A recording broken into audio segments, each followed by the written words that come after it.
तैयारी तो होती है, बच्चों में खुशियाँ होती हैं कि कपड़े लाना है, त्योहार है, कुछ नहीं। बच्चे देख रहे हैं, माँ बाप बिलख बिलख रो रहे हैं, तबीयत खराब हुई जा रही, सामान निकाल रहे हैं, भूखे प्यासे। आज से ये घर पे आना नहीं है। क्या कहेंगे? बच्चों का भविष्य छीन लिया, हस्बैंड का कारोबार छीन लिया, हम लोगों को घर छीन लिया। क्या कहे इसके आगे? अब हम लोग हो गई हम लोग की बकरा ईद कहाँ कमाई नहीं पाओगे, न बच्चों के लिए कपड़ा ले पाए, न खुद खर्चा है घर के लिए, कैसे होगा?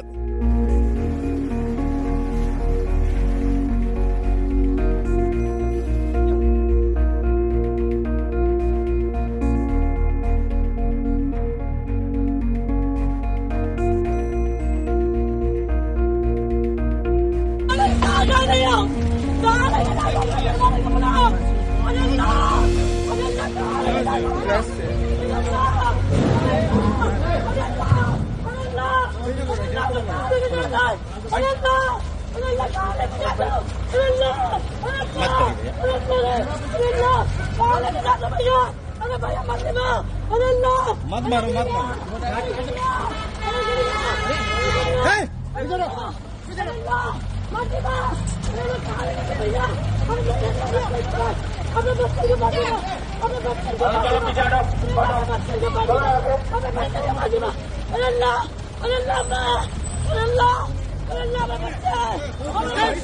होता गया।